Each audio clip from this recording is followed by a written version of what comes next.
Father Luke Seguna kellu talba tiegħu għal ħelsien mill-arrest posposta l-25 ta' Wissu biex ikunu jistgħu jiġdu numru ta' persuni. Kien għalhekk li l-Maġistrat Natasha Galja Xiberras iddeċidiet li tistenna sal-ġimgħa d-dieħla qabel tiddeċiedi fuq il-libertà provizorja. Il-Kapillan ta' Marsa Xlok qed iwieġeb mhux ħati u għalissa inżamm arrestat. Father Luke jinsab mixlib bi frodi u miżappropriazzjoni ta' flus allegatament ta' dannu ta' madwar 150 persuna fuq medda ta' 10 snin, kif ukoll ħasil ta' flus u falsifikazzjoni ta' dokumenti. Il-prosekuzzjoni qalet illi Father Seguna kellu 10 kontijiet mifruxin fil-BOV, l-HSBC, l-APS u anke Revolut. Il-prosekuzzjoni sostniet illi mill-investigazzjonijiet irriżultaw diversi transazzjonijiet finanzjarji u f'ċertu snin kienu depożitati ma' 80,000 euro fis-sena.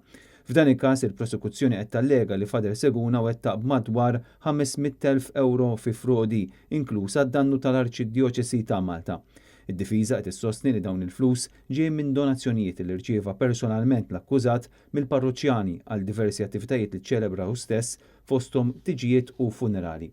Father Luke Seguna ilu kappellan ta' Marsa Xlok mill-2016 u qabel serva fil-parroċċi ta' Ħażabbar, iż-Żejtun u r-Rabat u l-parroċċjani tiegħu jinsabu ddiżappuntati għal modi li bih tressa l-qorti tanti li bosta minnhom faħruh pubblikament għax-xogħol illi kien iwettaq fil-komunità.